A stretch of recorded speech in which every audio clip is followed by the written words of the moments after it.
Good morning, folks. I'm Mehta. I'm a consumer tech reporter at TechCrunch based out of New Delhi, India. I'll be moderating the session today on use of and generative AI in enterprise training in XR. Let's get started. But before we even talk about generative AI, I wanted to know what was the process when generative AI was not there to create environments and trainings, and what was the output like? Okay, so yeah, maybe I can just start with that. So, I mean, yes, before AI, we were okay, and we were building trainings in fairly interesting ways. I think when you talk about training, it's about an environment within which the context is set. And depending on the type of training, let's say it's an Amazon wanting to train somebody within their warehouse, there would be a LiDAR scan, essentially, that would generate in 3D or 360 photographs, or a representation, which is built off that, within which you would go in and then create a lot of stuff. I think at Geometry is a platform that I run. It's a no-code toolkit that allows the clients to use these base assets, whether it's 3D models or 360 images, and then build their interactions on top of it. It's a very simple event action-based engine, so you can come in and you can start to program what you want to happen within that, and people would use that and just create, step-by-step training. So I think yes, that was when it comes to conversational stuff, you would come in and you would have a series of dialogues. If this happens, then that happens. Event action based About that once. Okay. So I think one of the biggest challenges of getting this adoption wide was getting the content creation into the hands of the actual people closest to the problem. And in the last, I'd say last couple of years, platforms like ours would get, basically start to hand over that authoring. It was still more complicated in some ways than they were used to, but at least it was getting a huge step forward. And the last, I'd say, 10 years of this industry, we've seen, kind of two paths. You've seen the bespoke development path where we use really talented artists and experts that can create content, quickly, even without generative AI. And then there's the enterprise itself, and they can't, right? And so that's been, kind of the multi-step process is to, if you want to get this to, be prolific, they need to be able to create hundreds of activities or learning events a year, and they're only going to be able to do that if they get, into the types of paradigms that we've been, building prior to generative AI, and then generative AI just makes that much easier. You both work in tooling and creation of the environments. Tell me a bit about how it has made it easier for users or tougher for users if they don't understand the nuances of Gen AI to create these environments. What is it like for the beginners that you talked about, that if they don't have a creative lens or they've not created it, what is it like for them, and what is it like for advanced users? So yeah, maybe. So so if you look at the tooling and the evolution of it, right? I think there's also, specifically when we talk about immersive, the introduction of a new canvas that is 3D. Because traditionally training was not three-dimensional. It was these presentations which became interactive, videos, that was primarily the mode of it. So even for somebody creating training within this domain, they have to first understand the new canvas, a new way of interaction, and of course, specifically for the creators of training, for them to design for these 3D environments was a bit of there's a bit of a learning curve, not too much the tooling itself, which is the fact that you're acquainting yourself to new canvas. I think that was very interesting. But I think when you talk about Gen AI in particular, I think it's up to the tool to actually have a nuanced understanding. Now, if you break it down, there's a storyboarding or an understanding of how we want the entire thing to go forward, and I think that's pretty similar in a lot of ways. Branching narratives that would come through the storyboard, the environment and the space itself in terms of 3D models that would come out, and I think it's an understanding of these individual components and the specific impact Gen AI has had on each of those. So storyboarding is a lot easier now because you can come in and immediately say, hey, I want to create a really nice storyboard that talks about ethics and with the organization, and you would immediately have a lot more ideas about it. And when you talk about 3D models, there are ways to get to those 3D models that are very interesting. It's far from advanced, it's far from usable to a very large extent today, but definitely those individual spaces need an individualized understanding of each of the AI platforms that are there. Okay. I think it's a really good framing because it's a question of, at least on the tools provider side and then the industry, is when do we hand certain capabilities to the enterprise? When are they ready? And so and we focus heavily on the branch narrative conversational design piece just because that's something that's closer to their own comfort zone. Once you start into getting into prompting 3D environments and starting to integrate actual 3D asset pipelines, things like that, you're taking the skill level way up. And we always say our target user at the enterprise is somebody who's never had a 3D file on their computer. That's the actual end user, which for a inherently spatial medium, that's a problem, right? That's a big problem. And so the question is, how do you start to introduce the capability to them in a way where they do get familiar with spatial design, world design, being able to actually use the space as part of their canvas. And we see that there's a huge disparity out there in enterprises in terms of capability in that. And so I think one of the hardest things about building tools is choosing what to introduce when. And it is getting a lot better, right? Like the fact that if you look at prompting 360 environments and 3D models this year versus last year, it's substantially better. And so I think over the next couple of years, we'll start to be able to introduce a lot of that stuff to the same end user without necessarily having to teach them the 20 years or 30 years of history that all of us know in order to be comfortable in that space.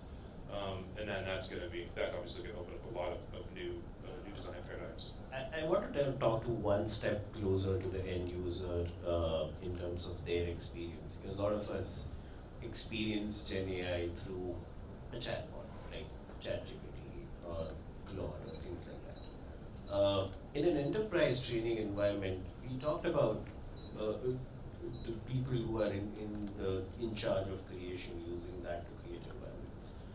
What about people who are taking trainings? How do they interact with Gen AI, or is it not prevalent right now? When it comes to the chatbot, right, the immediate application for training, when you start imagining it, becomes that there's a mentor of sorts who you would be able to ask questions to and they would respond. But I think it's what's already usable and what's already something that you can do. So we have a product called FruitSalad.ai, which is an automatic training generator. And one of the modules on that is TeachMap. So one of the best ways of learning anything is trying to teach it to somebody, right? That's how you often realize you're filling in the gaps in your understanding. It is essentially a chatbot, but you would enter a three-dimensional world, you've got this virtual student sitting there, and you're supposed to coach this student. And by doing that, you actually understand how well you know it. At the end of it, we generate a report and say, hey, you got 8 out of 10. These are your strengths, these are your weaknesses. And I think that's, again, at the base of it, a chatbot, but then a very different way of utilizing that. I think it's modes like these that will make it very easy for people to come in. And again, when people are creating these, or on FruitSalad, when you create one of these environments, you simply prompt it. So we're all, prompting is a skill, which is not going to be a skill you'll need for very long, I'd say, but definitely a skill in today's market. You'll be able to create some stuff with that. And what have you seen in terms of people interacting with either chatbots or any of the Gen AI elements in training that you've created? So we look at this as a spectrum from prescriptive to fully adaptive learning. And so most learning programs historically have been authored by the enterprise and prescriptively handed down into the employee base. And what happens with generative is you get to this paradigm shift where the learner is actually basically collaborating in the creation of the content. Even the example just given, right? The actual conversation or training that's happening there is a collaboration in real time in a way where if somebody else came in there and was trying to do the same thing, it would actually be a completely different outcome. So that gets this completely fully adaptive paradigm, which actually promotes a lot greater depth of learning outcomes. outcomes. You know, when you think of kind of how most of trainings happen in the enterprise, you have kind of this you know, passive push, where I'm going to push to you, you're going to passively consume it, and hopefully we accomplish our outcome, which most often it doesn't happen. And this turns it into a much more active dance. And so obviously the learners the learners need that to desire to pull it. And so that's a cultural change in most companies. And so finding the right use cases to, like, you know, to kind of push that out into the employee population is big. Mentoring and coaching is a very natural first one, because a lot of people wish they had better support than they do, because we're all limited on time. Our leaders are limited on time. And so that one has been the one that we've seen the most kind of you know, traction with initially. But I think it comes more from that pull than necessarily from that kind of push that the enterprise normally would be thinking of. So some of the places that we haven't seen that work is like when you focus on the compliance and regulatory type things that would have driven, you know, learning before. Yeah, you're not going to see a huge step change there in terms of adoption. We touched upon it also when we had a call. You know, a lot of trainings that we have in enterprise environment are just compliance trainings, and we do it because, hey, we need to tick that box, right? How do you make it more interesting, and do you think Gen AI can play a part in making it more dynamic and making it a bit less boring? Yeah, I think Kyle touched upon that briefly. It's actually just a push industry. You're just trying to get people to adapt it. Just some numbers, right? So less than 2% of people in an enterprise will proactively log into a learning system. And if you've got, for a large enterprise, if you've got a completion rate of 20%, you're hitting it out of the park, right? So those are some of the numbers that are pretty standard in the industry, and it's that's the way we're structured. I think with Gen AI, there's a massive opportunity to fix this, right? Just-in-time, mass customized training is something that is suddenly possible. There is suddenly a way for AI to contextualize who you are, what you need at this very moment, and how do I take this information and translate it to just one simple nugget of information at the right time, just when you need it. And I think that is the massive opportunity that'll make things simpler. That nobody wants to sit through hours of mandatory stuff. We're just hitting the next button. Now, immersive 3D, what we've been working on for a while, definitely makes the entire process a lot more exciting, a lot more interesting. We've deployed use cases where we're taking engagement times up 12 to 20 times. People are, you know, willing to jump into three-dimensional worlds, interact with the world around them, and then that number is definitely going a lot forward. But with the addition of Gen AI, I think, you know, just-in-time customized learning, I think that opportunity window is huge, and I think that's something that we're building a bunch of tooling around. I want to quickly follow up on that. Do you have examples where you've seen tangible difference in people grasping more topics, or how do you even measure it, be it Gen AI, be it not Gen AI, in an enterprise environment when someone is taking training? How do you kind of have that grasp, and how do you also, you know, because it's a check mark training in some sense, how do you also help them, okay, you know, if I really want, I can come back to this training or this topic or refer to that easily? I think you've hit on one of the largest problems of the industry. We measure in retention, we measure this through recall. What can you remember after 7 days? And it's so difficult to get people to just complete the trainings that to go back to them, then take a survey or try to measure the recall after 7 days, after 30 days, is very tough. We work with a lot of clients, like a lot of FMCG companies who would deploy these trainings and essentially hope for the people to perform better, let's say, at a particular store. But the moment they have effective training at a store, and the store performs well, let's say they have a higher sale or a lesser return rate at that store, the first people who get the credit are not often the trainers. So it's really difficult to tie that feedback in. And we've definitely seen, a lot of innovative ways in which you can come in and do that. So A/B testing that's happening. Kyle is a better idea. Yeah, and before you make a point, Kyle, when I had a call with you, you touched upon we're in a multicultural conference, right? And a lot of our office environments are now multicultural. Now, if my subordinate or if my superior is from a different culture, we often don't know how to approach them, or if I approach them in a certain way, would it be appropriate or not? In more human way, how to make people comfortable in an environment, because otherwise, and also how do you create culturally sensitive trainings? So I'm going to back up and tie all three of the last questions together. Really, there's a moment in time here, and when we sold Tailspin to Cornerstone in March, which is the company that I built up for previous 8 years, and in April, Cornerstone launched this concept of a workforce agility platform. And the whole idea of that is that we're actually steering into a completely different paradigm now, in that there's so much change going on so fast, and there's so many needs from a workforce reskilling, upskilling perspective, that we can't take the old method, right? And so the old method was basically regulatory and mandated training, and then self-directed. And self-directed was, as we said, right, like, the participation rate was very low. The platforms that were serving it were designed for mandated training, and therefore their learner experience wasn't compelling, and many times people didn't actually consume that stuff in a corporate environment. They wouldn't have found it on YouTube, they wouldn't have found it other places.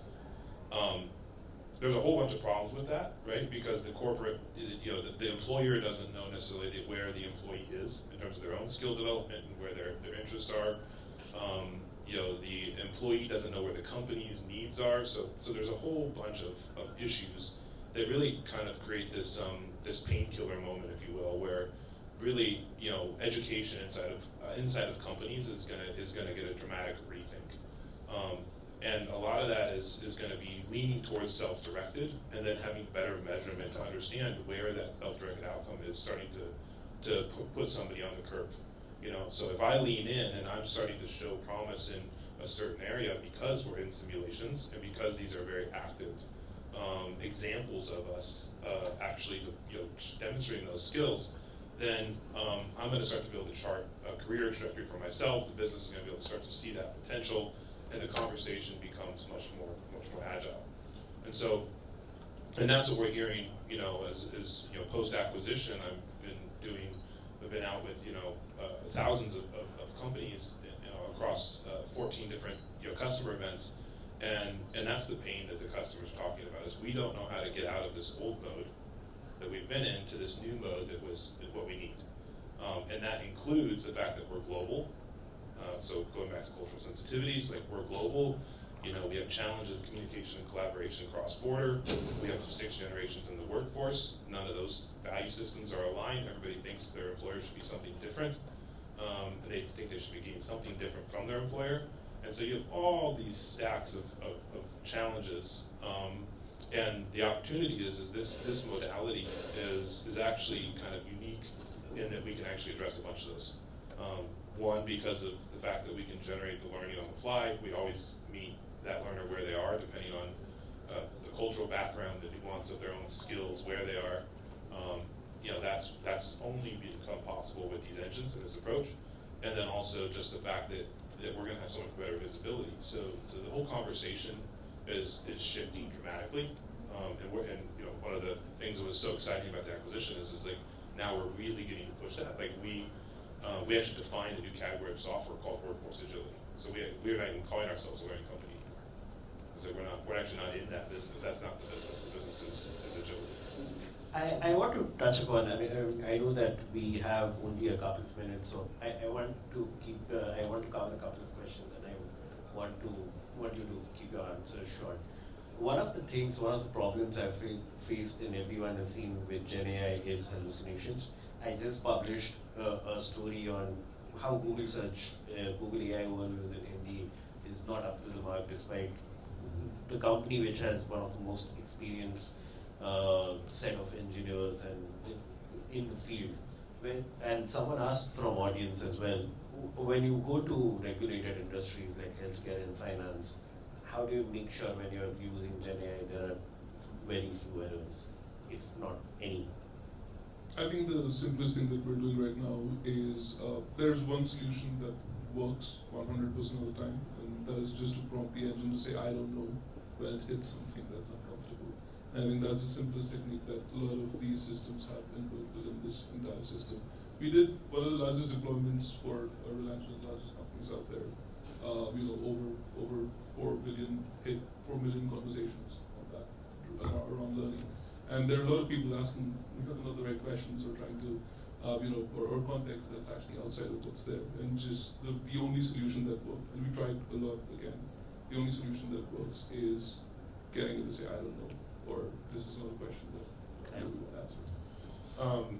I think so the hallucination friction is when you go out to the broad kind of consumer very topics where that really starts to manifest the most. If you get really specific about the use cases and then give it contextual guardrails, it does a pretty good job of staying within those, which is the other way of saying say I don't know when you hit this wall. And then there's other pieces, which is the enterprises themselves have policies and other things that are coming into play that are really taking a lot of this into account. So from an adoption perspective in B2B, I don't think the friction is hallucination. I think the friction is the internal IT policy and getting comfortable with which use cases are acceptable with. And that's a march. That's gonna so this year it's a big hard no for anything with big rollout, but it is softening really fast. Have you seen a quick follow-up on that? Have you seen examples where in enterprise environment, because there is not a solid policy, Gen AI tools go kind of array in even in testing environments? We just get stopped, and it's we see a lot of internal dances between who owns that, who actually, because learning development and marketing use cases have been highlighted in many enterprise, studies as the places where you have some safe, there's safe space to fail there, so it's a good place to try early. But those departments aren't typically major stakeholders in the IT and regulatory discussions.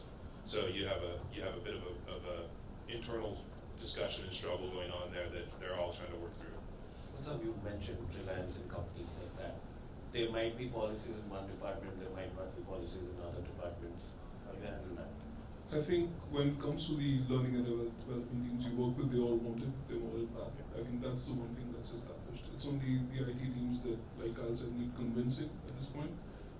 We're working with a very large pharmaceutical company to conduct training, which is essentially on demand. When you're walking up to a doctor to make a sale for a particular medicine, it's product training that's based on something that we've already fed in terms of what a product is and what it's going to talk about. And the conversation about this is the IT teams are struggling right now with what LLM to use. Or should we even, some of the questions we say, should we even make our own LLM? And some of the IT teams are still stuck there. They're navigating their way through it. It's getting more and more mature as time passes. I think by next year, which is a time by which I've sorted all of this, we'll be in a place where I guess it'll be, okay, this is a specific use case. You already have specific expertise and a way to get that deployed. You guys go ahead and do this. Or some of the larger companies who can afford to have their own system in place will allow access to that for specific use cases. So I think that's going to evolve over the next 1 year. But right now, it's just a lot of these conversations that typically. A quick follow-up on, obviously in enterprise, the biggest thing is cost, right? Like why do I adopt Gen AI? Is it going to reduce my cost? And how do you go about, what is the difference that you've seen and how do you go about choosing models? So I don't think the cost of the model is actually going to, it really depends on the use case again. Like some of even if you were to double and triple the cost of the models, for certain use cases, it's so irrelevant. It's such a rounding error for what they're actually accomplishing that it's really not a concern.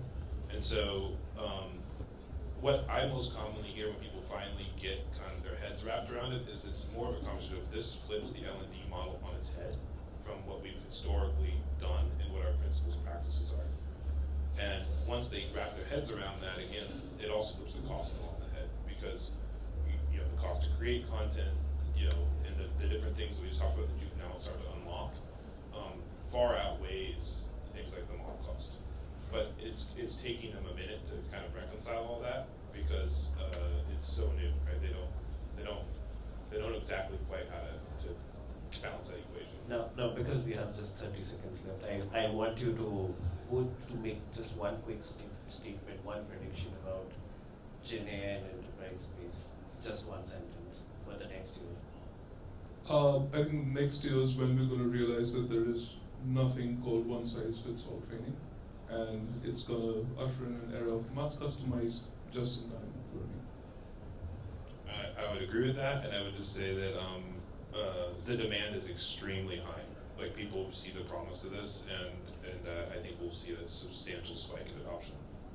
Okay, folks, I think that's our time, and thanks a lot for being here and listening to us.